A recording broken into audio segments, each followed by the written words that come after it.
नमो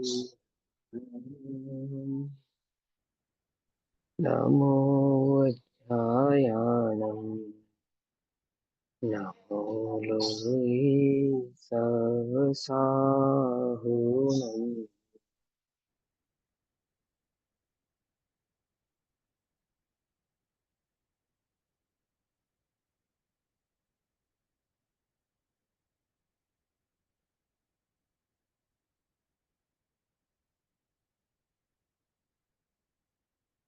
नमः समेसाराय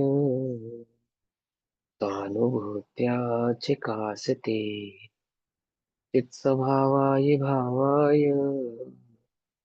सर्वभावान्तरच्छिदे।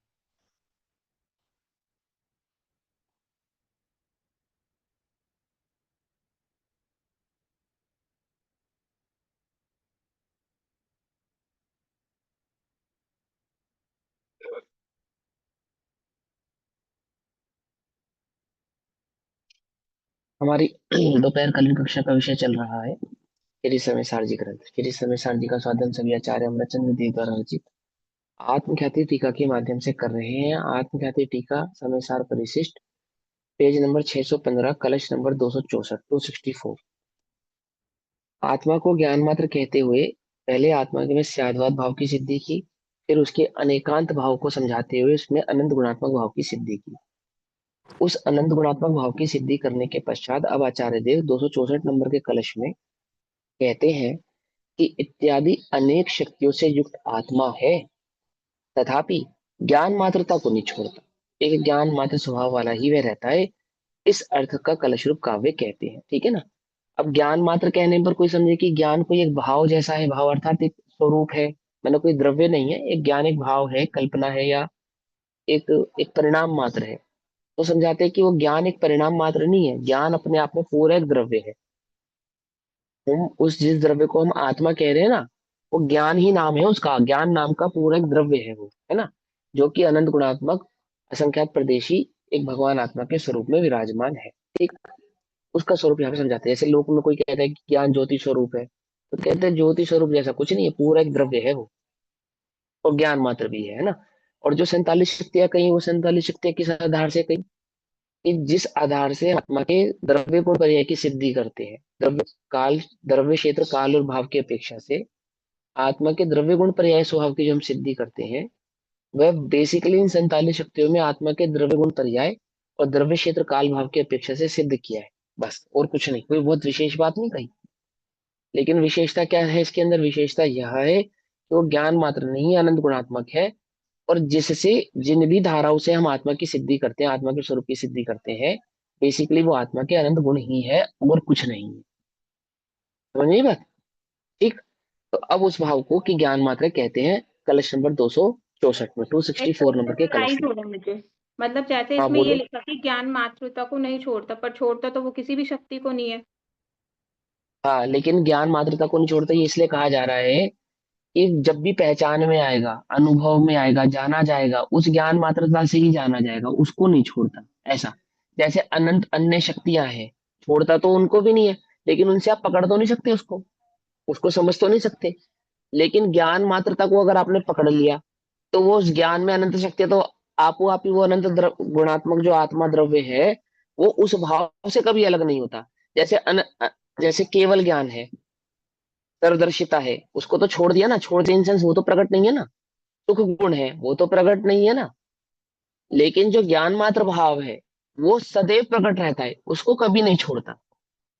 जो हमने अनंत शक्तियों में 47 शक्तियां कही, उनमें से कुछ प्रकट है, कुछ अप्रकट है, कुछ जानी जा मात्रता सकती है कैसे तरकारी के लिया आधार मतलब? मात्रता का अर्थ से है। कैसे लिया? जैसे ज्ञान मात्रता है तो मात्रता का अर्थ कैसे लिया? ये बताया ना कि उसको कभी नहीं, मतलब उससे कभी अलग नहीं होगा। बता तो रहा हूँ, मात्रता का अर्थ यही है कि जब भी पहचाना जाएगा, समझा जाएगा, अनुभव में आएगा, तो एकमात्र ज्ञान से ही आएगा। हम्म। अन्य गुणों से समझ में नहीं आएगा, अन्य गुणों से अनुभव में नहीं आएगा। अन्य गुणों की अपेक्षा से आप उसको जान नहीं सकते। उसको जानने का एकमात्र उपाय ज्ञान ही है। ठीक। और वह आत्मद्रव्य कैसा है कि उस एक इंद्रिय पने में भी कितने ही गुणों का जैसे वहां पे प्रकटता नहीं समझ में आती। जैसे देखना, जानना, देखना आदि जो गुण है उनकी प्रकटता समझ में नहीं आ रही है आपको। सुख दुख आदि की प्रकटता समझ में नहीं आ रही, लेकिन वो चैतन्य भाव तो वहां पे भी प्रकट है ना, उस एक इंद्रिय अवस्था में भी। उस एक इंद्रिय अवस्था में उस जीव को अन्य कुछ भी ज्ञान ना होते हुए भी मैं हूं ये ज्ञान तो है ना, अपने अस्तित्व का भान तो है ना। वो जो अस्तित्व का भान उसे है वो ज्ञान मात्रता के कारण है। ऐसा थोड़ी उसको पता है कि मेरे मुझ में एक अस्तित्व नाम का गुण है इसलिए मैं हूँ। ज्ञान मात्र को ही अपने अस्तित्व भाव से पहचानता है। भले ही वो ज्ञान देह आदि में हम बुद्धि करके जानता हो, परंतु बिना ज्ञान के तो नहीं जानता। तो उसको कह रहे ज्ञान मात्र। ठीक है, वह अपने ज्ञान मात्रता को नहीं छोड़ता। तुम्हें आत्म अनुभव करना है, यहाँ करना है, कैसे जानोगे, कैसे पता लगेगा मैं आत्मा हूँ। एक ज्ञान मात्र उपाय है, एक इंद्रिय की तो छोड़ो, तुम संघी पंचेंद्रिय किसी अन्य गुण से जानने आत्म के तत्व को लिए पकड़ भी के बताओ। ज्ञान, जानने के लिए भी ज्ञान मात्र, और अनुभव करने के लिए भी ज्ञान मात्र, कि पहले तो ज्ञान ज्ञान मात्र से ही है, जानेगा फिर अनुभव भी ज्ञान से ही करेगा, क्योंकि ज्ञान मात्र ज्ञान अनुभव मात्र से ही करता है। है। हाँ। देखो, अन्य, मैं कहता हूँ अन्य जीवों की सबकी बात छोड़ दो, अपनी बात करो। हम संघी पंचेंद्रिय जीव है, और हम समय सारजी भी पढ़ रहे हैं, और आत्मा के अनंत गुणों के भाव को भी हमने किसी न किसी अपेक्षा से जाना और समझा है ना। उन अनंत गुणों को भले ही हम अनंतता से ना जानते, परंतु 47 या 50 शक्ति के आधार से तो जानते ही ना। तो भी तुम अन्य किसी और शक्ति की अपेक्षा से अपने को सिद्ध करके बतलाओ। तुम अन्य किसी और गुण की अपेक्षा से अपना अनुभव करके बतलाओ, यदि कर सको तो बताओ। लोक में एक भी जीव ऐसा नहीं है जैसे आत्म अनुभव हुआ हो और उसने किसी अन्य गुण की अपेक्षा से आत्मा का अनुभव कर लिया हो, किसी अन्य गुण की सिद्धि से आत्मा का अनुभव कर लिया हो, अथवा उसकी आत्मा जानने में आया हो तो किसी अन्य गुण के आधार से जानने में आया हो। है कोई जीव बताओ जगत में? अनुभव में जब आत्मा आता है तो ज्ञान हूँ ऐसा जानने में आता है, या जानने वाला हूँ ऐसा जानने में आता है, या दोनों ही ज्ञान एक साथ मात्र होता है? में, सुनो, आपने दो बातें पूछी, ज्ञान हूं या ज्ञान वाला हूं, ये प्रश्न क्या आपने? जानने, जानने वाला हूँ, जानने वाला हाँ, जानने जान, में आता है ना। तो ज्ञान हाँ। हूँ ऐसा जानने में आता है, या जानने वाला ही हूँ, अनादिकाल से जानने वाला ही था ऐसा जानने में आता है, या ज्ञान भी हूँ और जानने वाला भी हूँ ऐसा जानने में आता है? देखो, अब सुनो, ज्ञान प्रतिभास रूप होने के कारण ज्ञान और जानना दो अलग अलग चीजें नहीं है, पहले तो ये समझो। ज्ञान और जानना एक ही बात है। जान, जान, ज्ञान से ही बनता है जानना। ज्ञान और जान, ये दो अलग अलग चीजें नहीं है। उसी ज्ञान को हिंदी में जान कहा। देखो इसमें जान है या नहीं है, तो जान है या नहीं है मतलब ज्ञान है या नहीं है, समझे? वो जो जानना है, वो ज्ञान और दर्शन दो अलग चीजें थोड़ी है। समझना, दो गुण अलग होते हुए भी वो चैतन्य भाव रूप वाला है, प्रतिभास उसका स्वभाव है। ठीक है ना। तो ज्ञान और जानना दो अलग अलग चीजें नहीं, पहली ये बात। दूसरी बात, अनुभव के काल में क्या होता है? आत्मानुभूति के काल में जो हमने आगम आदि के आधार से आत्मा के स्वरूप को जाना, तो हमने उस आत्मा के स्वभाव के बारे में तो बहुत कुछ ऐसा है जो आगम से ही जाना है, तर्क से ही जाना है, अनुमान से ही जाना है। लेकिन जो जानन जानन भाव है ना, ये प्रत्यक्ष अनुभूति में आया है। ये इसकी प्रमाणिकता है कि वो जो जानन जानन भाव रहता है ना, जानन जानन जानन, ये जानन जानन भाव है, ये उसने आगम तर्क या युक्ति या न्याय से नहीं जाना। समझना ध्यान से, इस जानन भाव को तो उसने अनुभव से ही पहचाना है, लेकिन इस जानन भाव के अनुभव तक कैसे पहुंचा? इस जानन भाव के ज्ञान मात्र आत्मा के अनुभव तक कैसे पहुंचा? कि आगम का जो उसने अवलंबन लिया, तर्क युक्ति न्याय से उस आत्म भाव को पहली प्रकार से ज्ञान में सिद्ध किया अर्थात ज्ञान के स्वरूप का निर्णय किया भली प्रकार से। अब वो निर्णय तो कहाँ चला गया, उसकी धारणा में। जैसे इस समय मैं आपसे पूछूं शक्कर कैसी होती है, आप कहते हैं मीठी होती है, तो वो आपकी धारणा में है, स्वाद में नहीं है। स्वाद में नहीं है, तो धारणा में भी है, प्लस आपने उसका स्वाद भी चखा है, तो और पक्का हो गया ना। और पक्का हो गया ना, एक उसका स्वरूप भी आपने सीखा जाना है, और एक आपके धारणा में तो ही, एक आपके स्वाद में भी आया। तो जिस समय स्वाद लेते हैं, शक्कर मुंह में रखते हैं, तो कोई शंका ऐसी नहीं करता कोई कि ये मिठास कहीं ये मिठास ना दे, ऐसा तो कोई शंका नहीं करता। दूध में शक्कर डालने से पहले कभी कोई चखता है कि मीठी है या नहीं, चेक कर लो? कहीं ऐसा तो नहीं इसका मिठास गुण कहीं खत्म हो गया और रखी रखी ये मीठी की जगह फीकी हो गई हो, ऐसा तो कोई विकल्प नहीं करता ना। तो क्या होता है कि जब हम आगम के अवलंबन, तर्क, युक्ति, न्याय आदि के आधार से उस आत्म स्वरूप का निर्णय करते हैं, भली प्रकार से समझते हैं उसको, और साथ ही साथ पुरुषार्थ करते हैं उस आत्मानुभूति को प्रकट करने का, तो वहां पे जो जानन जानन भाव है ना, जो एक सहज जानन जानन ज्ञाता भाव होता है, उसमें जब अपने परिणामों को निमग्न करता है अहम भाव से, अहम भाव, मैं हूँ, हूँ, हूँ, कौन हूं मैं, तो ज्ञान हूँ, जानने वाला हूं, ऐसा नहीं, एक हूं मात्र का जो प्रतिभास होता है, वो एक जानन भाव में ही होता है। सहज प्रवर्तमान जो ज्ञान भाव है वर्तमान का, इसी में होता है, इसी में होता है, समझे। और उसी में उसका जो जो अहम आया, वो अहम कैसा है कि वो जो उसने पुरुषार्थ के काल में, स्वाध्याय के काल में आगम युक्ति अवलंबन के आधार से उसके अनंत गुणात्मक भाव की सिद्धि की थी ना, जानने देखने वाला है अनंत गुणात्मक के अस्ति नस्ति आदि आदि भाव से उसकी सिद्धि जो की थी, वो उन सब में उसका अहमपना आपको आप हो जाता है, क्योंकि उसने ज्ञान को एक ज्ञान मात्र नहीं स्वीकारा, उसने उस ज्ञान को ध्रुव भगवान में आत्मा द्रव्य गुण पर्याय के स्वरूप वाला और अनंत गुणात्मक आदि आदि, वो सब उसने उस भाव को स्वीकार किया है, समझ भाई। तो अब अनुभव के काल में क्या जानने में आता है कि मैं जानने वाला हूँ या मैं ज्ञान हूँ, ऐसा कोई विकल्प, ऐसा कोई भेद नहीं होता। तो क्या होता है कि जो सहज जानन जानन भाव की पर्याय है, वर्तमान पर्याय है, उस पर्याय में अहम भाव होता है, उसका अनुभव होता है, वो अहम भाव का नाम अनुभूति होता है। अनुभूति किसको कहते हैं, अनुभूति किसको कहते हैं कि अभी जो सहज ज्ञान भाव वर्त रहा है और अनुभूति के काल में जो ज्ञान भाव वर्तता है, उन दोनों में कोई अंतर होता है क्या, कोई अंतर नहीं होता, अंतर नहीं होता। बस बात इतनी सी होती है कि जो अभी सहज ज्ञान भाव झलकता है, वर्तता है, इसमें तो ज्ञेय लुब्धता होती है, ज्ञेयासक्ति होती है, ज्ञेय में अहमपना होता है मिथ्या दृष्टि का। लेकिन अनुभूति के काल में उस ज्ञान मात्र में अहमपना हो जाता है। तो उस ज्ञान मात्र में जब अहमपना हुआ, उस अहमपने का नाम है अनुभव। अनुभव ज्ञान का नाम नहीं, क्योंकि ज्ञान तो उसको सतत ही वर्त रहा है। जिस समय ये नहीं जानता कि मैं ज्ञान हूं, उस समय भी ज्ञान वर्त रहा है, और जिस समय ये जान जाता है कि मैं ज्ञान हूं, तो ज्ञान उस समय भी वर्त रहा होता है। मिथ्या दृष्टि का ज्ञान और सम्यक दृष्टि का ज्ञान कोई दो अलग अलग प्रकार से काम थोड़ी करते हैं। जैसा सम्यक दृष्टि का ज्ञान होता है, वैसे मिथ्या दृष्टि का ज्ञान वर्तता है। जैसे सम्यक दृष्टि के ज्ञान, जैसे मिथ्या दृष्टि के ज्ञान में ये झलकते हैं, ऐसे सम्यक दृष्टि के ज्ञान में भी ये झलकते हैं। और जैसे सम्यक मिथ्या दृष्टि आदि को कषाय आदि भाव उत्पन्न होने पर कषाय आदि परिणाम होते हैं, इसी प्रकार सम्यक दृष्टि को भी कषाय आदि के उदय होने पर कषाय आदि परिणाम भी होते हैं। मतलब ये हुआ समझे। मूल रूप से अहम भाव का अंतर आता है, बाकी जो बस जो कुछ हम, भी चल रहा हाँ, है वो एज इट इज हाँ, चलता रहता है, जो पर्यायों का जो ऐसे ही परिणमन चलता जिसमें रहता है। अहम हाँ, भाव का अंतर आता है बस हाँ, मूल। अहम भाव का अंतर मात्र होता है, जिसको हम श्रद्धा कहते हैं। ठीक है ना। जी। वो जो वर्तते हुए ज्ञान भाव में अहम भाव होता है, उस अहम भाव का नाम सम्यक दर्शन या आत्मानुभव होता है। ठीक है ना। जिस काल में अहमपना प्रकट होता है, जिस काल में, उसी काल में अनुभूति भी प्रकट होती है।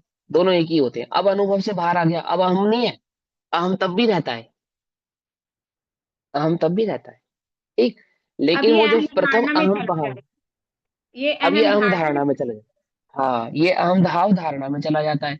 कब तक रहता है, फिर वो आपने करना योग से नियम सीखे हैं कि अंतर मुहूर्त, 15 दिन, 6 महीना, है ना, आदि हैं, आदि। ये कार्य करने पड़ते हैं। हाँ, हाँ, वो अलग अलग कषाय के आधार से आदि आदि, वो आपने सब उसके नियम सीखे ना। लेकिन अगर हम सिर्फ अनुभूति की बात करें, तो अनुभूति की बात में सिर्फ इतना समझो कि जो वर्तता हुआ ज्ञान भाव है, इस वर्तते हुए ज्ञान भाव में उसको आपो आप ही अहमपना प्रकट होता है। और उस अहमपने के काल में ज्ञान मात्र का तो वेदन होता है, ज्ञेय का वेदन नहीं होता। समझे। ज्ञान मात्र का तो अनुभव होता है और ज्ञेय का अनुभव उस काल में नहीं होता। ठीक है ना। और उस ज्ञान का वेदन कैसा होता है कि ज्ञान आप अपने आप में ही निराकुल है, आनंदमय है, ज्ञान आनंद। ज्ञान का स्वभाव कैसा है, निराकुल। आकुलता ज्ञान का स्वभाव नहीं है, आकुलता तो कषायों का स्वभाव है। इस समय ज्ञान में जो आकुलता है, वो ज्ञान के कारण नहीं है, कषायों के कारण है। समझे। और अनुभूति के काल में क्योंकि अहमपना मात्र ज्ञान में है, कषायों में नहीं है, प्रभाव में नहीं है। तो जब ज्ञान का जो अहमपना अनुभव काल है, वो ज्ञान कैसा है, अपने आप में ही निराकुल है। उस निराकुल भाव को कहते हैं। समझे ये बात, नहीं समझ, है ना। ज्ञान के अनुभूति के काल में ज्ञान का आनंद होता है या सुख का आनंद होता है, ज्ञान का ही वेदन होता है। ज्ञान के वेदन को ही सुख का वेदन कहते हैं। ज्ञान के वेदन को ही चारित्र कहते हैं, ज्ञान के वेदन को ही श्रद्धा कहते हैं, ज्ञान के वेदन को ही वीर्य कहते हैं, ज्ञान के वेदन को ही भाव अभाव आदि आदि अनंत आत्मा जो भगवान आत्मा में अनंत शक्तियां हैं, उस एक ज्ञान मात्र के वेदन का ही नाम उस अनंत शक्तियों का वेदन है। एक बार कह देना, बार बार क्या कहें उसको, जब एक बार समझा दिया तुम्हें कि ज्ञान का वेदन आत्मा का वेदन है, तो आत्मा का वेदन है अर्थात अनंत गुणात्मक आत्मा का वेदन है। तो उस ज्ञान के अनुभव में अनंत गुणों का वेदन है, लेकिन अनंत गुणों का भेद रूप वेदन नहीं है। अनंत के अनंत गुण उस ज्ञान भाव से ही वेदन में आते हैं, चैतन्य भाव मात्र से वेदन में आते हैं। हाँ, चैतन्य वो का हम पना, अनंत गुणों का हम पना है। पूरा तत्व अपने वश में आ गया जब तो, फिर हाँ जब हाँ, पूरा तत्व ही अपने वश में आ गया तो। हाँ, ऐसे कहा जाता है। इस प्रकार से कहने का क्या क्या क्या क्या समझा रहे हैं? बेसिकली वो बात यही समझा रहे हैं कि आपने जिसका अनुभव किया है वो एक ज्ञान नामक गुण की पर्याय का अनुभव नहीं किया है, आपने तो उस भगवान आत्म तत्व का ही वेदन किया। और पुरुषार्थ कैसे किया उसने, कि आगम युक्ति न्याय अवलंबन आदि के आधार से ध्रुव स्वभाव स्वरूपी भगवान आत्मा का निर्णय किया। और वह निर्णय करता करता करता अहम पना कहाँ कहाँ हुआ, अनुभव कहाँ पे हुआ, कि वर्तमान की परिवर्तित प्रवर्तमान इस ज्ञान पर्याय मात्र में। समझे? ऐसा तो जानने वाला हूं या मैं ज्ञान स्वभावी हूँ, ऐसा कोई भेद वहां पे नहीं है। क्योंकि वो जो ज्ञान की पर्याय में अहम पना हुआ है, हुआ तो ध्रुव में अहम पना है, मैं आपको समझाने की अपेक्षा से ये बात कह रहा हूँ, है ना, कि वर्तमान ज्ञान में जो अहम पना अनुभव में आया है, वहां पे मैं ज्ञान हूं या मैं जानने वाला हूँ, ऐसा कोई भेद ही नहीं है। वहां पे तो वह चैतन्य का जो जो जो जानन भाव है ना, उसमें हूं भाव, अहम पना जो हुआ अस्तित्व अस्तिपने से, कि मैं क्या हूँ, ज्ञान मात्र हूँ। तो ज्ञान मात्र का जो वेदन अनुभव हुआ, बस मद मत्सर मोह विनश जाए, बस ज्ञाता दृष्टा रह जाऊं, है ना। तो वो ज्ञाता दृष्टा रह जाऊं क्या है, वो अनुभव के काल में ज्ञाता दृष्टा भगवान आत्मा ही रहता है और कुछ नहीं रहता। माने ज्ञान भाव मात्र रहता है, अन्य कुछ नहीं रहता। ज्ञान हूँ, उस अब ज्ञान का वेदन ही अस्तित्व का वेदन है, ज्ञान का वेदन ही आत्मा का वेदन है, आदि आदि। समझ में आई बात? नहीं समझ में आई है? चलो, आ गई। अब कलश नंबर 264 नंबर 264 नंबर का कलश कहते हैं। देखो कल्पना, हम क्या करते हैं, ज्ञान का अनुभव में करने के लिए भी ज्ञान की कल्पना करते हैं, जबकि ज्ञान को कल्पना करने की आवश्यकता नहीं है। ज्ञान तो विद्यमान है, कल्पना तो उस वस्तु की जाए जो विद्यमान नहीं है, अविद्यमान है, जो उपस्थित नहीं है। भले ही जगत में उपस्थित है, परंतु हमारे सामने प्रत्यक्ष उपस्थित नहीं है। तो सो भी कल्पना करो तो समझ में आवे। लेकिन जो ज्ञान उपस्थित ही है ना, अरे आ बाल सभी गोपाल, सुलभ सबको चिन्मय अभिराम, सुलभ है ना, इसकी कल्पना करने की क्या आवश्यकता है? अब तुम अनुभूति के लिए ज्ञान की भी कल्पना करते हो, गड़बड़ ये है। समझे या नहीं समझे? अलग कोई दूसरा ज्ञान चाहिए तुम्हें अनुभव करने के लिए, कोई अलग वस्तु चाहिए तुम्हें अनुभव करने के लिए, वहां पे मैं और अनुभव को भिन्न करते हो तुम। लेकिन होना क्या चाहिए, होता है वास्तविक बात क्या है, कि वो जो प्रवर्तमान ज्ञान है ना, अभी अभी ये जानन भाव है, ये जानन भाव किसका है, किसका है? मैं ही तो हूँ, मैं ही तो हूँ। समझ में बात नहीं समझ में? इसकी कल्पना करने की क्या आवश्यकता है, एक नया कहां से लाना चाहिए, है ना, कोई अलग से तो लाने की आवश्यकता नहीं है। तो यही है वो, इसका निर्णय कर रहे हो आप स्वाध्याय में कि ये कैसा है, इसका स्वभाव कैसा है, इसका स्वरूप क्या है। स्वरूप नहीं मालूम तुम्हें इसका, तो स्वाध्याय आदि के काल में स्वरूप का निर्णय किया जाता है, ताकि जब वो अनुभूति में आए तो सही प्रकार से पहचान हो सके, वास्तविक पहचान हो सके, ठीक ठीक प्रकार से जाना जा सके, कि जो मैंने अनुभव में लिया है, जिसको मैंने अनुभव किया है, क्या ये वास्तविक वही है आत्म तत्व है, या कोई अन्य की ही अनुभूति को मैं आत्मा की अनुभूति मान रहा हूँ या समझ रहा हूँ। तो दो प्रकार से, एक अनुभव करने से पहले जो स्वाध्याय के आधार से आत्मा का स्वरूप समझा, और अनुभव करने के बाद ये जाना कि जैसा मैंने स्वरूप समझा था वैसा ही है। कैसा है, कैसा है, वह तो बस वही है, ऐसा ही है। जैसा था वैसा ही है ना? और ज्ञान के अनुभव में हमने क्या जाना, कि ज्ञान मात्र के अनुभव में ज्ञान निर्मल ही है। जब ज्ञान का अनुभव किया, वेदन किया, तो क्या पाया, कि ज्ञान को किसी गे ने अशुद्ध किया ही नहीं, गे करता शुद्धता थी ही नहीं, वहां पे कुछ था ही नहीं, ज्ञान भाव के अलावा अन्य कुछ था ही नहीं। वो ज्ञान भाव की सेवा कुछ कुछ नहीं था, ऐसा कहता हुआ भी वो ये बात जानता है कि मैं अनंत गुणात्मक भगवान आत्मा हूँ। अनंत गुणों का निषेध नहीं कर रहे हैं। देखो कौन कह रहा है, ये बात ज्ञान मात्र है, ये कौन कह रहा है, जिन्होंने उस भगवान आत्मा का अनुभव किया है, ऐसे आचार्य देव स्वयं उस आत्मा को ज्ञान मात्र कह रहे हैं। तो क्यों कह रहे हैं, क्यों कह रहे हैं? और इस बात को कहने से चूक भी नहीं रहे। और आपके बार बार करे हुए प्रश्नों में अनंत से अनंत गुणात्मक भी कहते हैं, त्यागवाद से उसकी सिद्धि भी करते हैं, आपकी बात का जवाब भी देते हैं, और अल्टीमेटली बाद में उसको फिर से ज्ञान मात्र कह देते हैं। फिर उसको ज्ञान मात्र कह देते हैं। कहते नहीं कहते, है ना? क्यों कहते हैं? क्योंकि वो ज्ञान ही है, और कुछ है ही नहीं, वास्तव में कुछ और है ही नहीं, है ना? तो देखो, इत्यादि अनेक शक्तियों से युक्त आत्मा है, तथापि फिर भी वे ज्ञान मात्रता को नहीं छोड़ता, है ना? इस अर्थ का कलश रूप काव्य कहते हैं। कलश नंबर 264। इत्याधनिक निज शक्ति सो निर्भरोपी यो ज्ञान मात्र मय तान जहाति भाव एवं क्रमाक्रम विवर्ति विवर्त चित्रम् तद्द्रव्यपर्यमयं चिदिहास्ति वस्तु। चिदिहास्ति वस्तु, एक वस्तु है, भाव मात्र नहीं है। ये समझो कि एक ज्ञान है, और जैसे हवा है, हालांकि हवा में पुद्गल द्रव्य है, लेकिन उपचार से, मतलब आपको एक देश उदाहरण दे रहा हूँ। ये कुछ नहीं है, हवा थी। क्या था भैया, क्या था? अरे कुछ नहीं भाई, हवा थी।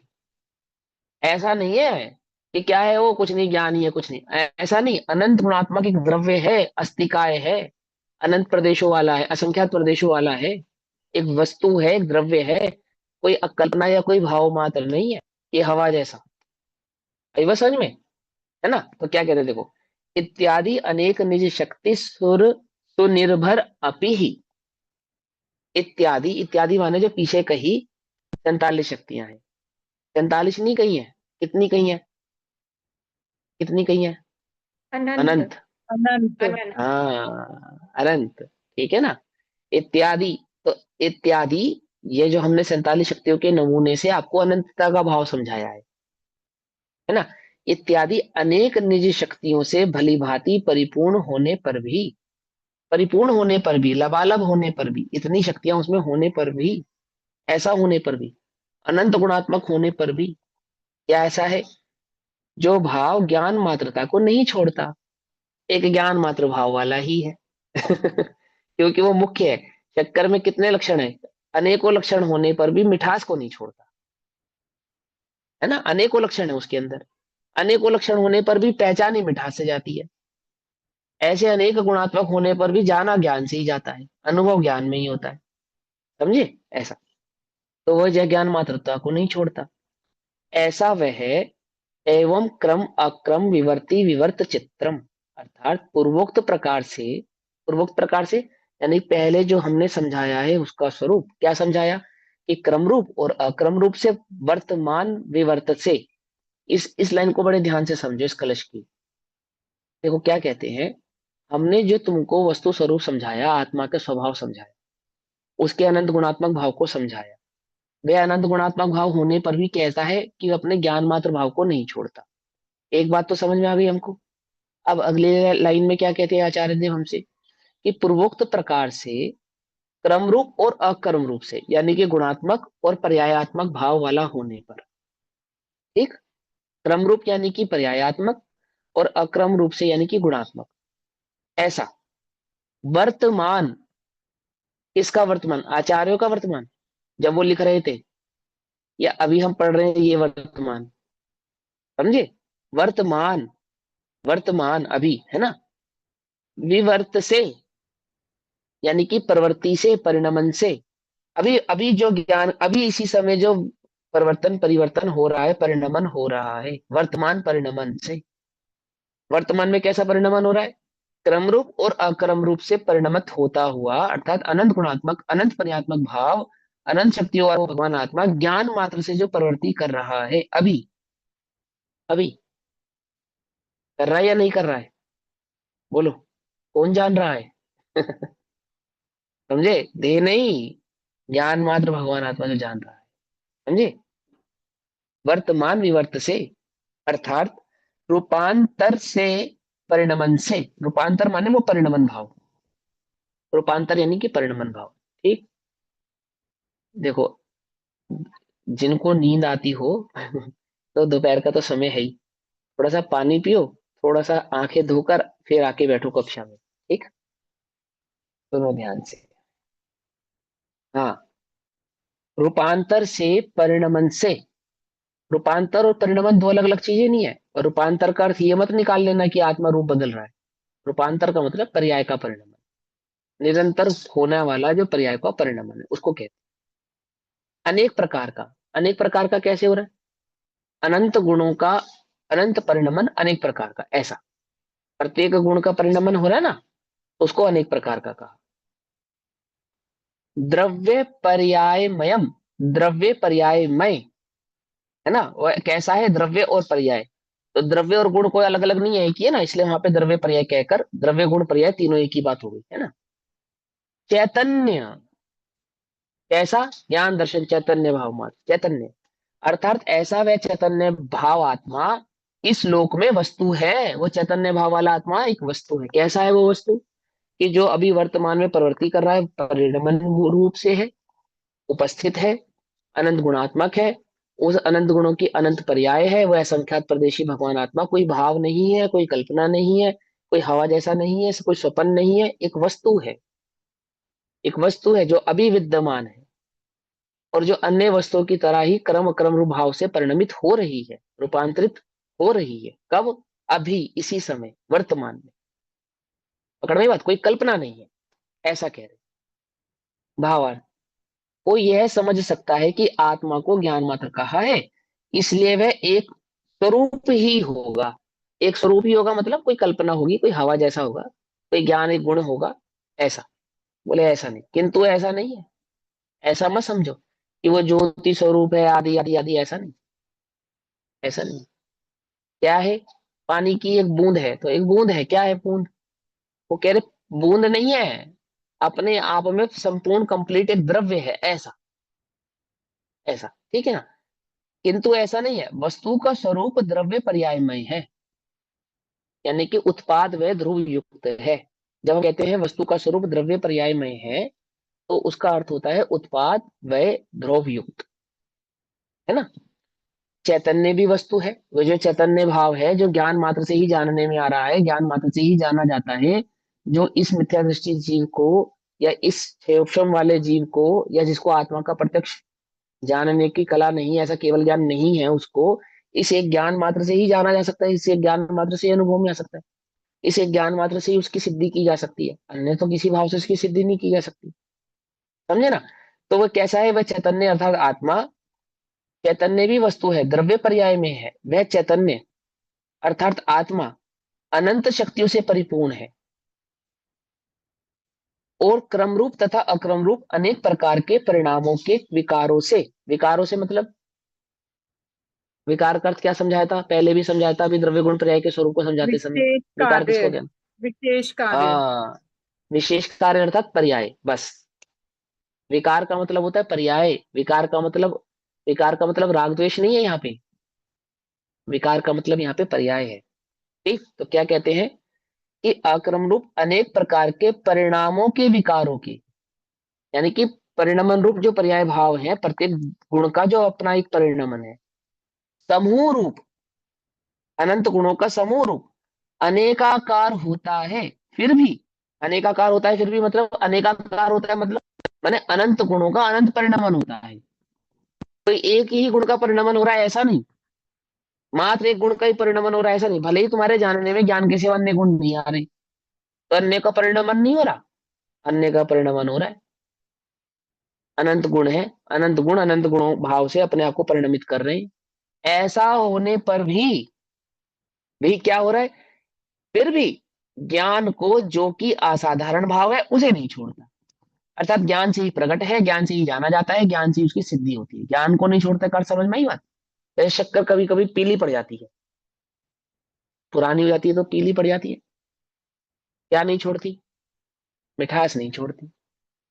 शक्कर को पानी में घोल दो, तो उसकी सफेदी दिखाई देना बंद हो जाती है, आकार दिखाई देना बंद हो जाता है। लेकिन क्या नहीं छोड़ती? मिठास को नहीं छोड़ती।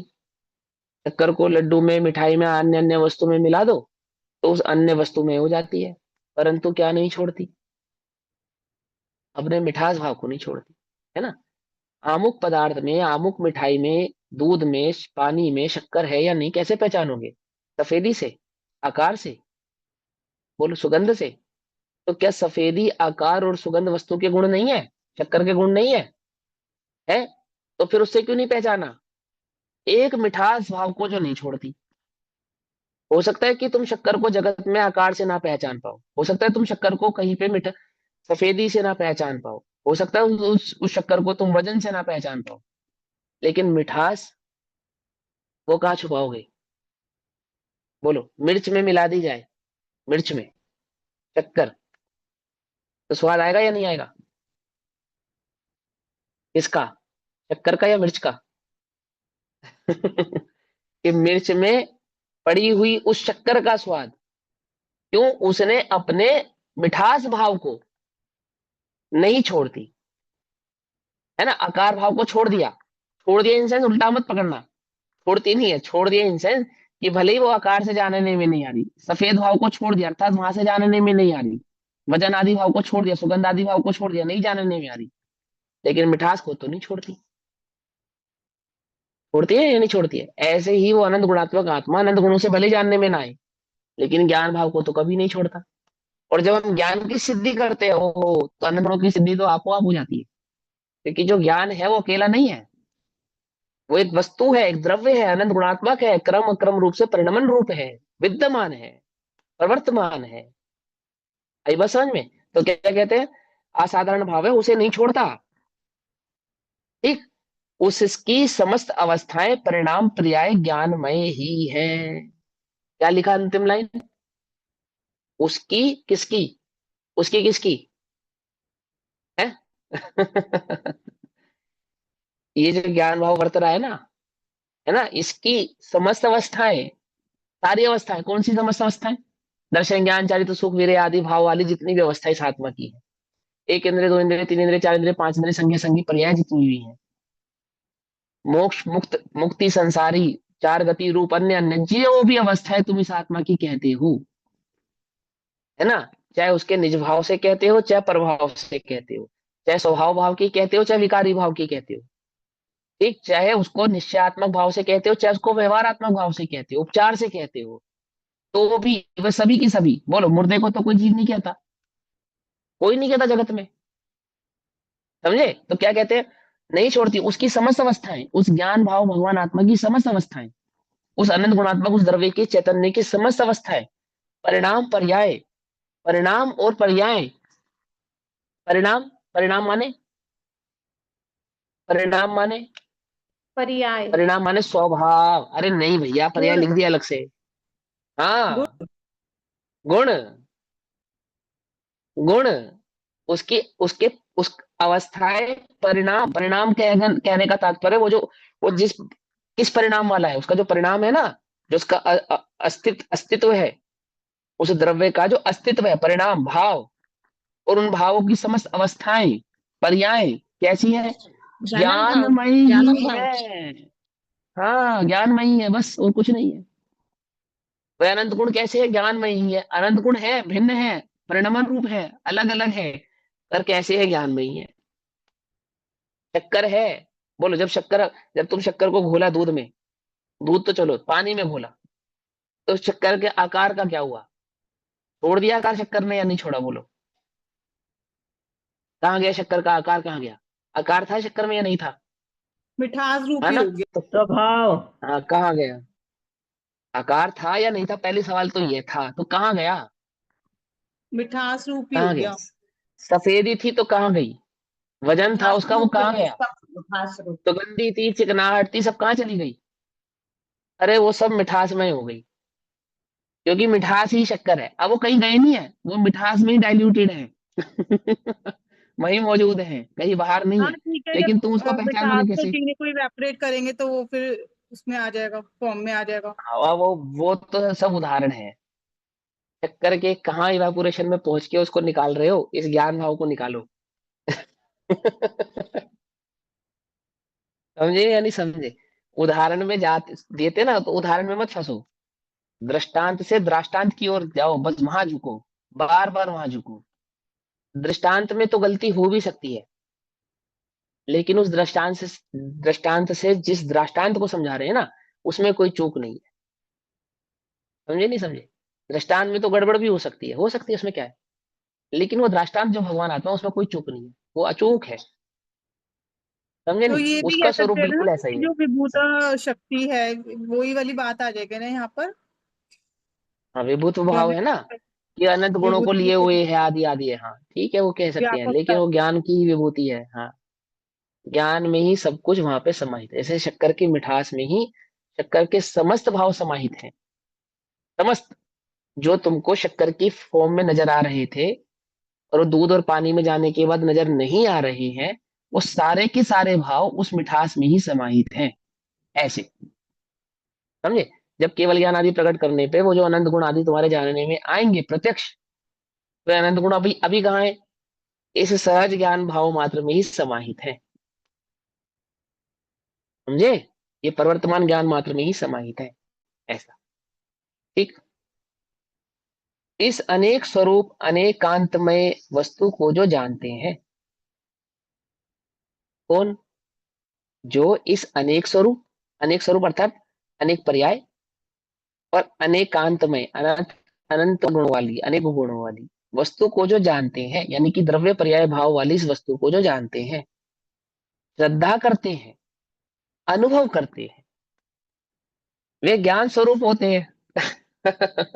वे अनंत गुणात्मक स्वरूप नहीं होते। कैसे हो जाते हैं? ज्ञान स्वरूप ही हो जाते हैं, है ना? इस आश्रय का स्यादवाद का फल बतलाने वाले का अब काव्य कहते हैं। 265 नंबर का काव्य यानी कलश कहते हैं। इसमें ये बात समझाएंगे कि अनेक स्वरूप अनेकांत में वस्तु को जो जानते हैं, वे ज्ञान मात्र ही रहते हैं, अर्थात वे ज्ञान मात्र ही हो जाते हैं। ऐसा, शक्कर को जानने वाले, जैसे ही शक्कर की बात होती है तो एक मिठासमय हो जाते हैं। ऐसे, इमली को जानने वाले, जब इमली की बात होती है तो खटासमय हो जाते हैं। ऐसे ही उस आत्मा को जानने वाले, जब उस आत्म तत्व की बात होती है, तो उस अनंत अनंत गुणात्मक आत्मा को जानने वाले भी ज्ञान मात्र हो जाते हैं, बस। ऐसे, समझे या नहीं समझे? ऐसे हो जाते हैं। नैकांत संगत दशा स्वयमेव वस्तु तत्त्वव्यवस्थितिमिति प्रविलोकयन्तः स्याद्वादशुद्धिमधिकामधिगम्य सन्तो ज्ञानी भवन्ति जिननीतिमलमय्यन्तः इति वस्तु तत्व व्यवस्थितम नैकांत संगत दशा स्वयमेव प्रविलोकयन्तः, अर्थात ऐसी, इति माने ऐसी, जो अभी पीछे आपको कही है हमने वस्तु, है ना, ऐसी वस्तु तत्व की, वस्तु तत्व व्यवस्थितिम, व्यवस्थितिम, व्यवस्थिति को, अर्थात उसकी अवस्था को, उसकी उपस्थिति को, उसके भाव को, उसके स्वभाव को। ठीक। तो ऐसी वस्तु तत्व की व्यवस्थिति को अनेकांत संगत, अनेकांत संगत मतलब जो अनंत गुणों के संग है, अकेली नहीं है, वो ज्ञान अकेला नहीं है, अनेकांत संगत, अनेक अनंत गुणात्मक भाव वाला है। ऐसा, देखो ब्रैकेट में क्या लिखा, अनेकांत के साथ सुसंगत, अनेकांत के साथ मेल वाली। हमारी भाषा में कहें तो अनेकांत संगत मतलब वो जो वस्तु स्वभाव हमने समझा है, वो कैसा है? वो ज्ञान मात्र आत्मा कि अनंत गुणों के साथ वाला है, अकेला नहीं है, अकेला नहीं है। दृष्टि के द्वारा स्वयमेव देखते हुए त्यादवाद की अत्यंत शुद्धि को जानकर, त्यादवाद की अत्यंत शुद्धि को जानकर मतलब वो जो स्यादवाद के आधार से उसने वस्तु स्वरूप को भली प्रकार से निर्णय किया कि ऐसा है वस्तु स्वरूप, ज्ञान का स्वरूप ऐसा है। तो उसके स्वभाव को भली प्रकार से पहचान लिया। कि ज्ञान में ज्ञेय जानने में आएंगे, परंतु ज्ञेय ज्ञान कृत अशुद्धता नहीं आएगी। ज्ञान ज्ञेयों में व्याप्त नहीं होंगे, ज्ञेय ज्ञान में व्याप्त नहीं होंगे। तो ऐसी वस्तु तत्व की व्यवस्थिति को, जो कि अनेक गुणों के संग है ना, जब भी उसने वस्तु को देखा जाना, आत्मा की जब भी बात हुई, तो ऐसी कोरी कल्पना नहीं कि ज्ञान मात्र है, अनंत गुणात्मक भाव वाली है, जिसको अनेकांत और स्यादवाद से उसने सिद्ध किया है। ऐसे अनेकांत और स्यादवाद पक्ष को भूल गया, ऐसा नहीं, ऐसा नहीं। धारणा में उस वस्तु स्वरूप का कैसा कैसा भाव पड़ा है, उस ज्ञान की धारणा में उस वस्तु स्वरूप का भाव कैसा पड़ा है। जैसे तुम जिस समय मिठास का स्वाद ले रहे हो, भले ही मिठास में मग्न हो, लेकिन तुम्हारी धारणा में शक्कर का स्वरूप कैसा पड़ा हुआ है, मिठास, बस। बस आकार, सफेद आदि आदि ये सब भाव नहीं पड़े। लेकिन आनंद लेते समय, शक्कर का आनंद लेते समय, भले ही तुम उस मिठास भाव मात्र में ही निमग्न हो, ऐसा होने पर भी, उस मिठास मात्र भाव में निमग्न होने पर भी, धारणा में तो उसका कंप्लीट स्वरूप बैठा है या नहीं बैठा है ना। तो क्या कहते हैं कि वो जो अनेकांतात्मक वस्तु की स्यादवाद आदि के आधार से जो सिद्धि की प्राप्ति की, उसके स्वरूप को भली प्रकार से निर्णय किया, स्वरूप को समझा, है ना। तो दृष्टि के साथ स्वयं देखते हुए, ऐसी धारणा के साथ उस भगवान आत्मा मात्र को करते हुए, उसको जानते हुए, उसको देखते हुए, त्यादवाद शुद्धिम अधिकाम अधिगम्य, त्यादवाद की अत्यंत शुद्धि को जानकर, है ना। निर्णय कैसे हुआ, वस्तु स्वरूप का निर्णय किए बिना वस्तु स्वरूप का अनुभव हो सकता है, बोलो। ज्ञान भली प्रकार से उस वस्तु का निर्णय ना करे, उसके स्वभाव को ना जाने, उसको स्वरूप का ना जाने, उसका अनुभव हो जावे, ऐसा हो सकता है क्या, बोलो। ऐसा नहीं होता है, ऐसा नहीं होता। ज्ञान अनुभूति को बाद में प्राप्त होता है, उस ज्ञान मात्र भगवान आत्मा की अनुभूति को बाद में प्राप्त होता है, उसके स्वरूप की सिद्धि पहले करता है, निश्चिंतता पहले करता है, पहले समझता है उसके स्वरूप को कि कैसा उसका स्वरूप है। समझे, तो क्या कहा, त्यागवाद की अत्यंत शुद्धि को जानकर, है ना, जिन नीति का भगवान के द्वारा बतलाए गए वस्तु स्वरूप का अलंघ्य, लांघन, विरोध नहीं करता है, जिनेश्वर देव के मार्ग का उल्लंघन ना करते हुए, अर्थात भगवान के द्वारा बतलाए गए स्वानुभूत प्रत्यक्ष भगवान आत्मा के स्वरूप को का उल्लंघन नहीं करते, अर्थात उसकी कोई कल्पना नहीं करता हुआ, उसके बारे में कोई मिसगाइडेंस नहीं है, उसके बारे में कुछ भी यहाँ वहां की बातें नहीं है, जैसा तैसा स्वरूप नहीं है, जो उसका वास्तविक स्वरूप है, जो उसका वास्तविक स्वभाव है, जो उसके स्यादवाद भाव और अनेकांत गुणात्मक भाव की जो उसकी सिद्धि हुई है, जो उसने जाना है, कैसे जाना है, अपनी कल्पना से जाना है, अपनी कल्पना से जाना है, नहीं, अपनी कल्पना से नहीं अनुभव, जाना, अनुभव से जाना है। लेकिन अनुभव से भी कैसे जाना है, ज्ञान, केवली भड़िदम, आगम से, केवली भड़िदम, आगम से।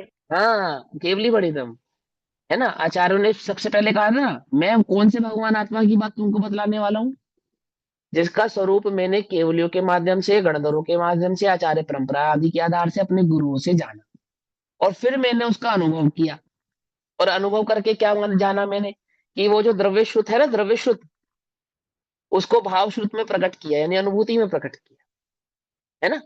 और क्या पाया, कि वो जो द्रव्य श्रुत में स्वरूप लिखा था, वैसा का वैसा ही है, ऐसा का ऐसा ही है। तो क्या नहीं किया मैंने, उल्लंघन नहीं किया। क्या उल्लंघन नहीं किया, अपनी कोई कल्पना नहीं की, अपने आधार से कोई नई बात नहीं जोड़ी, है ना। मुझे उसका स्वरूप कुछ भिन्न दिखा, ऐसा भी नहीं है। कैसा दिखा, जैसा भगवान ने बताया था, बिल्कुल वैसा का वैसा ही मुझे प्राप्त हुआ, ना कम ना ज्यादा, समझे। कैसा मिला, बिल्कुल ऐसा का ऐसा ही मुझे प्राप्त। तो क्या कहा, जिन नीति का जिनेश्वर देव के मार्ग का उल्लंघन नहीं करते, संत ज्ञानी भवंती आहा। संत, संत संत माने ज्ञानी, संत जन, है ना, सतपुरुष ज्ञान स्वरूप होते हैं। कैसे हो जाते हैं ज्ञान स्वरूप, कि भगवान की नीति का उल्लंघन नहीं करते, अनंत गुणात्मक स्याद्वाद भाव से उस द्रव्य भगवान मात्र आत्मा को, असंख्यात प्रदेशी भगवान आत्मा को जानते हैं, समझते हैं, और ज्ञान मात्र का अनुभव करते हैं, एक ज्ञान मात्र का वेदन करते हैं, एक ज्ञान मात्र ही उसको जानते हैं, एक ज्ञान मात्र का ही भाव उनको धारण रहता है। तो ज्ञान स्वरूप होते हैं, क्या हो गए वो, अनंत गुणात्मक अखंड द्रव्य हो गए, या ज्ञान स्वरूप हो गए। कि ज्ञान स्वरूप हो गए बस। अनंत गुण कहीं गए, कहीं नहीं गए। समझे? लेकिन वेदन किसका अनुभव, किसका मुख्यता, किसकी? एक ज्ञान भाव मात्र। ज्ञान के वेदन में ही अनंत गुणों का वेदन है, इस बात को हमेशा ध्यान रखना। और वेदन के काल में अनंत गुण जानने में नहीं आती। समझे? जैसे शक्कर के स्वाद लेते समय, जैसे मिठास का स्वाद लेते समय आकार का भी जानने में आता है। आकार आता है जानने में, है? सफेदी आती है जानने में? बोलो, सुगंध आती है जानने में? चिकनाई आती है जानने में? नहीं आती। एक मिठास जानने में आती है। लेकिन मिठास जानने में आई, ये सब जानने में आ गया। समझे या नहीं समझे? कल्पना नहीं करना। आत्म अनुभूति को लेकर कोई विशेष कल्पना नहीं करना। बहुत सहज है, बहुत सरल है, बहुत सुगम है। क्या मुश्किल है? आप उसकी स्वरूप को भली प्रकार से नहीं पहचानते हो, वो गड़बड़ है। यदि सही सही स्वरूप का निर्णय कर लें तो अनुभव प्रकट होता है। कैसे? आप वो प्रकट होता है। आप वो क्यों होता है? जिसने स्वरूप का सही निर्णय किया है, तेरा पुरुषार्थ तो एकमात्र तत्व अभ्यास करना है ना? तो कब तक करूं? जैसे ही सही निर्णय होगा तेरा अनुभव में आ जाएगा, बस तब तक अनुभव नहीं होता, तब तक करता रहे। समझे या नहीं समझे? क्या समझे? कितनी देर लगेगी तत्व अभ्यास? किस लिए कितना तत्व अभ्यास करूं? आचार्य तो कह रहे 6 महीने मात्र करना है, मैक्सिमम। ऐसा कह रहे हैं वे तो। क्यों कह रहे हैं ऐसा? बोले बस वस्तु स्वरूप सही समझ में आना चाहिए, बस और कुछ करने की आवश्यकता नहीं। अनुभूति सहज ही प्रकट होगी। कल्पना मत करना उसके विषय में, कोई कोई फालतू की कल्पना नहीं करना। सही पुरुषार्थ करना, तो वो वस्तु स्वरूप प्रकट होता है। अब देखो भावार्थ में क्या कहते हैं। जो सत्पुरुष, तुम सत्पुरुष हो या नहीं हो? सत्पुरुष तो गुरुदेव थे, है ना? हम तो सत्पुरुष नहीं है, क्यों? सत्पुरुष, सत्पुरुष माने भगवान आत्मा का नाम है सत्पुरुष। सत माने है, और पुरुष माने आत्मा। समझे? सत माने जिसका अस्तित्व है, उपस्थित है। तो कौन उपस्थित है? मैं उपस्थित हूं या नहीं हूं? हूं। तो पुरुष हूं या नहीं हूं? कि नहीं भाई हम तो स्त्री हैं। पुरुष माने आत्मा। समझे? जो सत्पुरुष, अर्थात जो जीव, जो भगवान आत्मा, जो आत्मा अनेकांत के साथ सुसंगत दृष्टि के द्वारा, देखो अनेकांत के साथ सुसंगत दृष्टि, ये सुसंगत दृष्टि किसको कह रहे हैं यहाँ पे? कौन बतलाएगा? अनेकांत के साथ सुसंगत दृष्टि। तो त्यागवाद। अनेकांत का मतलब? त्यागवाद। हाँ, बहुत बढ़िया, वेरी गुड, बहुत बढ़िया। अब आगे तुम्हें लोगों को पकड़ में आ रहा है बात समझ में। अनेकांत को स्यादवाद से, यानी अनंत गुणात्मक आत्मा है ना, और उसके स्यादवाद भाव को। तो स्यादवाद कैसा है? उसका स्यादवाद समझा ना हमने? स्यादवाद गुण नहीं है, लेकिन स्यादवाद उसका पावर है, उसका काम करने का तरीका है कि कैसे करते हैं वो अनंत गुणात्मक जो भगवान आत्मा वस्तु है, वे अनंत गुण की कार्यशैली कैसी है, परिणमन शैली क्या है उनकी, ऐसा। तो अनेकांत के साथ सुसंगत दृष्टि के द्वारा अनेकांत में वस्तु स्थिति को देखते हैं। अनेकांत में वस्तु स्थिति को देखते हैं, अर्थात उस अनेकांत में भगवान आत्मा को देखते हैं, उसकी ओर दृष्टि करते हैं, उसके स्वरूप की ओर जब अपने विचार को, अपने उपयोग को लेकर जाते हैं, तो कैसा प्राप्त होता है वो, क्या जानने में आता है? वे इस प्रकार स्यादवाद की शुद्धि को प्राप्त करके, अब देखो स्यादवाद की शुद्धि को प्राप्त करके, क्या शुद्धि प्राप्त कर उन्होंने स्यादवाद की? क्या गड़बड़ हो रही थी? ज्ञान में गे जानने में आ रहे थे। कल्पना क्या कर रहा था कि ज्ञान में गे ने प्रवेश कर दिया। तो स्यादवाद की सिद्धि से सिद्ध किया कि ऐसा नहीं हुआ, शुद्धि को प्राप्त हुए। तो ज्ञान मात्र की शुद्धि को प्राप्त हुई या अनंत गुणात्मक भगवान आत्मा की शुद्धि को प्राप्त हुई? समझे? अनंत गुणात्मक भगवान आत्मा की शुद्धि हो गई जब हमने एक ज्ञान ही को बात। निर्मल किया, शुद्ध किया, है ना? जब हमने उसे ज्ञान मात्र भाव को निर्मल किया, शुद्ध किया, उस ज्ञान मात्र को जब हमने निरपेक्ष किया, तो पूरा का पूरा अनंत गुणात्मक भगवान आत्मा वो द्रव्य निरपेक्ष हो गया। पकड़ नहीं बात? शक्कर की मिठास को शुद्ध किया, तो पूरी शक्कर ही शुद्ध हो गई। समझे या नहीं समझे? समझे? भैया, ज्ञान जैसे, मात्र हाँ, भाव और अनंत गुणात्मक आत्मा एक ही बात है। हाँ, ज्ञान मात्र आत्मा में अनंत गुणात्मक आत्मा तो एक ही बात है, वो तो हम कह ही चुके। हाँ, लेकिन ज्ञान मात्र क्यों कहा? क्योंकि ज्ञान के सिवा अन्य किसी से जानने में नहीं आएगा। पकड़ में नहीं आता। हाँ। हाँ, हाँ, अन्य किसी से तुम उसकी सिद्धि नहीं कर पाओगे। गुण तो है, उसका विरोध नहीं है, उसका निषेध नहीं है, लेकिन तुम पकड़ ही नहीं पाओगे उनसे उस ज्ञान के सिवा। उस ज्ञान की सिद्धि में उस आत्मा की सिद्धि होने वाली, जैसे उस मिठास की सिद्धि में शक्कर की सिद्धि है, ऐसा। तो क्या कहते हैं वे, इस प्रकार स्यादवाद की शुद्धि को प्राप्त करके, स्यादवाद के द्वारा 14 कलशों में किसकी शुद्धि की थी? ज्ञान और ज्ञेयों में ज्ञान की शुद्धि की या नहीं की? बोलो। इन 14 कलशों में जब स्यादवाद से भगवान आत्मा के ज्ञान स्वभाविक होने की बात कही, तो वहां पे किसको शुद्ध किया था उन्होंने? उस स्यादवाद के माध्यम से ज्ञान को शुद्ध किया था। कैसे शुद्ध किया था? कि ज्ञान में ज्ञेयकृत अशुद्धता नहीं होती, ज्ञेयाक्रांतता नहीं होती, ज्ञेयलुप्तता नहीं होती, ज्ञान मात्र ज्ञान भाव से ही स्थित रहता है। तो किसे शुद्ध कर दिया उन्होंने ऐसा करके? जब वो इस ज्ञान भाव मात्र को शुद्ध किया, तो अनंत गुणात्मक व द्रव्य भी शुद्ध हो गया, पूरा का पूरा कंप्लीट आत्मा ही शुद्ध स्थित हो गया। समझ में आई बात? तो क्या कहा वे, इस प्रकार, किस प्रकार?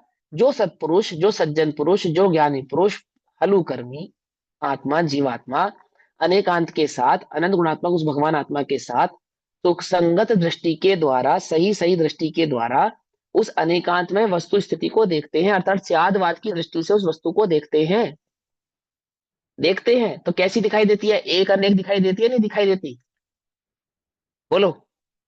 स्यादवाद से वस्तु एक अनेक दिखती है, नहीं दिखती है? कि हाँ दिखती है। तत तत दिखती है, नहीं दिखती है? कि हाँ दिखती है। सत असत दिखती है, नहीं दिखती? कि हाँ दिखती है। दिखती है। ऐसा होने पर भी वे इस प्रकार स्यादवाद की शुद्धि को प्राप्त करके करके जान करके जिनेन्द्र देव के मार्ग को स्यादवाद नयों के उल्लंघन न करते हुए ज्ञान स्वरूप होते हैं। सारी सिद्धि करने के बाद किसका अनुभव करते हैं? किसका किसका आनंद लेते हैं? एक ज्ञान मात्र भगवान आत्मा का वेदन करते हैं, एक अनेक में उस एक ज्ञान भाव को देखते हैं, तद उस तत् ज्ञान भाव को देखते हैं। समझ में आई बात? नहीं समझ में आई? सत असत वो सत ज्ञान भाव मात्र का ही अनुभव करते हैं, और अनंत गुणात्मक ऐसा जानकर अनंत गुणों का नहीं, ज्ञान मात्र का वेदन करते हैं। क्योंकि ज्ञान मात्र के वेदन में किसका वेदन है? अखंड भगवान आत्मा का, अनंत गुणात्मक उस भगवान आत्मा का ही वेदन है। अलग थोड़ी ही है उससे वो कुछ। आई बात समझ में या नहीं समझ में आई? हाँ? इस प्रकार अब देखो, अब ये 265 नंबर की बात कह दी ना इन्होंने, अब उपाय उपेय भाव को समझाएंगे। तो क्या समझाएंगे? उस आत्मा को प्राप्त करने का उपाय एक ज्ञान भाव मात्र है, ये समझाएंगे। क्योंकि वो ज्ञान ही उपाय है और ज्ञान ही उपेय है, ये समझाएंगे यहाँ पे। उपाय और उपेय समझ रहे? उपाय माने उपाय करना, जैसे तुम लोगों को किसी चीज की प्राप्ति करनी है तो उसका उपाय करते हो। उपाय माने ज्योतिष वाला उपाय नहीं। उपाय माने साधन साधन किसी चीज बताया को, था ना आपने। हाँ, हाँ, साध्य साधन होना है, उसी का नाम उपाय उपेय है, एक ही बात है ना? उपाय माने प्राप्ति करने का कार्य करना, और उपाय माने जिसको प्राप्त करने के लिए आप कार्य कर रहे हो, उपाय कर रहे हो। जैसे किसान बीज बोता है, फल उसकी रखवाली करता है, पानी देता है, सब करता है, ये सब उपाय हैं इसकी, अनाज की प्राप्ति के लिए। तो उस ज्ञान मात्र भगवान आत्मा में की प्राप्ति करनी है, बोले हाँ करनी है। क्या उपाय है इसका? उस अखंड द्रव्य भगवान आत्मा की, उस ज्ञान ज्योति की, उस ध्रुव भगवान आत्मा की, उस चैतन्य मात्र भगवान आत्मा की उपाय प्राप्ति करनी है, सिद्धत्व की प्राप्ति करनी है, बोले हाँ करनी है। इस आत्मा को निर्मल करना है, निर्मल संसार से निकालकर सिद्धत्व में प्रकट करना है, बोले हाँ करना है। क्या है उपाय? उपाय क्या है? सिद्धत्व की प्राप्ति। उपाय क्या है? मोक्ष मार्ग। रत्नत्रय को प्रकट करने को उपाय। उपाय क्या है? उपाय बतलाएंगे कि क्या है काले उपाय। जो भगवान। हाँ, वो दर्शन, दर्शन ज्ञान चारित्र, जिसको मार्ग कहा। मार्ग क्या है? उपाय। उपाय तो क्या है? सिद्धत्व अवस्था। तो उस सिद्धत्व अवस्था को प्राप्त करने का जो उपाय है, उपाय, अब जो उपाय तुम जानते हो वो तो व्यवहार उपाय है, वास्तविक उपाय वो नहीं है। दर्शन प्रकट होगा तो कैसे प्रकट होगा? ज्ञान प्रकट होगा तो कैसे प्रकट होगा? चारित्र प्रकट होगा तो कैसे प्रकट होगा? पहले से चौथे गुण स्थान में जीव जाएगा, बोले हाँ जाएगा। कैसे? पांचवें में जो कैसे जाएगा? काष्ट छठे में कर। कैसे जाएगा? हाँ, सातवें में कैसे जाएगा? आठवें में कैसे जाएगा? नौवे में कैसे जाएगा? और गुण स्थानातीत कैसे होगा? समझे या नहीं समझे? ये जितना भी प्रोसेस होगा, ये सारा का सारा प्रोसेस कैसे होगा? क्या दो प्रोसेस है? क्या एक प्रोसेस है? या अलग अलग प्रोसेस है? क्या है? क्या है उसका कार्य? क्या है? कैसे होगा? प्रकट कैसे होगा? वो समझाएंगे कि इस प्रकार त्यागवाद के संबंध में कहकर, इसके संबंध में कहकर, त्यागवाद के संबंध में कहकर, उस त्यागवाद में अनंत गुणात्मक, अनेक अनेक गुणात्मक भगवान आत्मा की बात को कहकर, उसके स्वरूप को समझाकर, अब आचार्य देव उपाय उपेय भाव के संबंध में कुछ कहते हैं। अब उसके उपाय उपेय संबंध के बारे में कहेंगे आप, आपको समझाएंगे कि क्या उपाय करना, इसके लिए, उस उपेय भाव के लिए, उस सिद्धत्व के लिए उपाय क्या है, समझे? तो उपाय, अब इसके ज्ञान मात्र अर्थात आत्म वस्तु के उपाय उपेय भाव का विचारा जाता है, विचार करते हैं, उसके बारे में विचारा जाता है। अर्थात आत्म वस्तु ज्ञान मात्र है, आत्म वस्तु ज्ञान मात्र है, फिर भी उसमें उपायत्व और उपेयत्व दोनों कैसे घटित होते हैं? एक ज्ञान मात्र होने पर भी, अब दो बातें होनी चाहिए, एक उपाय और एक उपेय, यानी एक कारण होना चाहिए, कार्य होना चाहिए। तो वो कहेंगे कि कारण कार्य दो नहीं है, ज्ञान ही कारण है, ज्ञान ही कार्य है, ज्ञान ही साधक है, ज्ञान ही साध्य है, ज्ञान ही उपाय है, ज्ञान ही उपेय है। क्या कहा?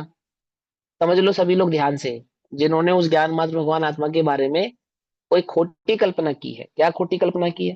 कि ज्ञान तो पर्याय है और दृष्टि ध्रुव की करनी है।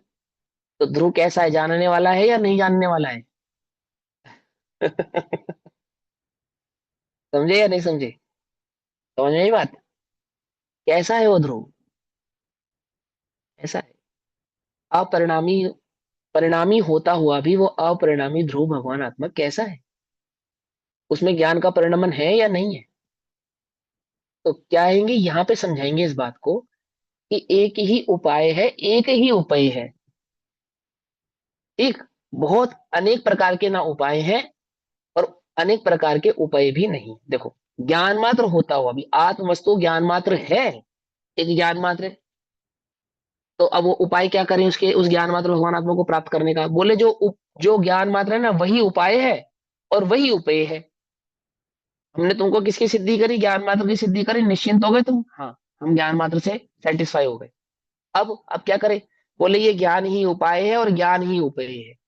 इस ज्ञान के उपाय से ही, इस ज्ञान में ही उस उपेत भाव को प्राप्त होंगे, जिसको हम सिद्धत्व अवस्था कहते हैं, निर्मल अवस्था कहते हैं, आठ कर्मों से रहित अवस्था कहते हैं। कौन कह रहा है ये बात? आचार्य अमरचंद्र देव। जंगल में बैठे हैं। हम्म, जंगल में बैठे हैं या आत्मा में बैठे हैं? आत्मा में कहाँ बैठे हैं, स्वयं आत्म स्वरूप होकर विराजमान है ना।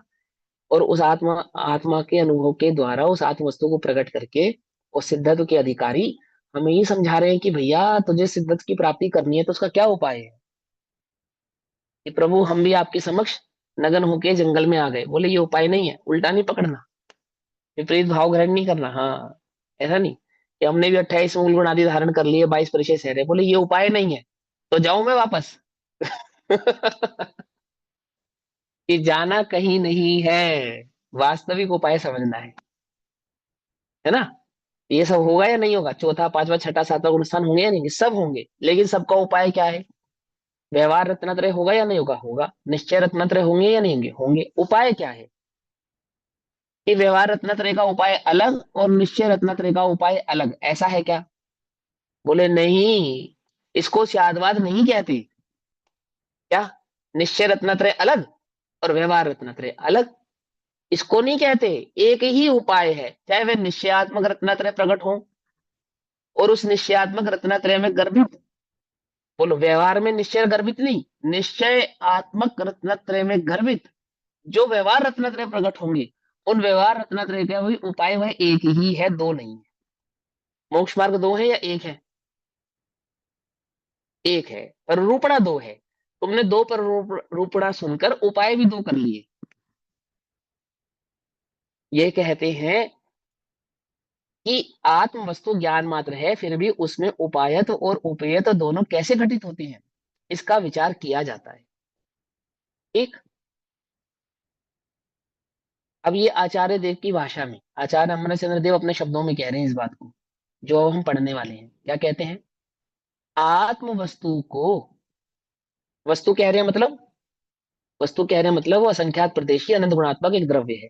जब उसको वस्तु कहते हैं ना, तो कोई भाव नहीं है, कोई कल्पना नहीं है, और हमने जब ज्ञान मात्र कहा था तो एक ज्ञान गुण वाला नहीं है, अनंत गुणात्मक वाला है, ऐसा ऐसा वो कहते हैं। तो उसको शॉर्ट में कहा उन्होंने, उस आत्म वस्तु को ज्ञान मात्रता होने पर भी जो ज्ञान मात्र से ही जाना जाता है, पहचाना जाता है, उपलब्ध होता है, अनुभव में होता है, ऐसा ज्ञान मात्रता होने पर भी उसे उपाय उपय भाव अर्थात उपाय उपेयपना है ही तो भी उसे प्रकट किया जाता है, प्राप्त किया जाता है ना, उसको सिद्ध किया जाता है, अर्थात उसका कारण भी है और कार्य भी है।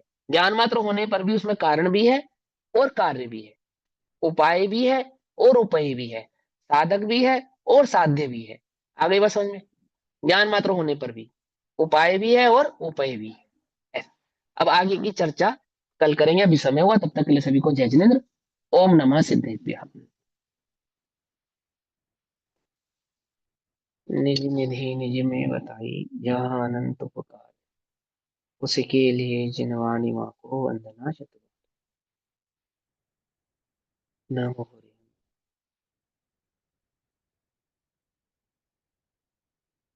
नमो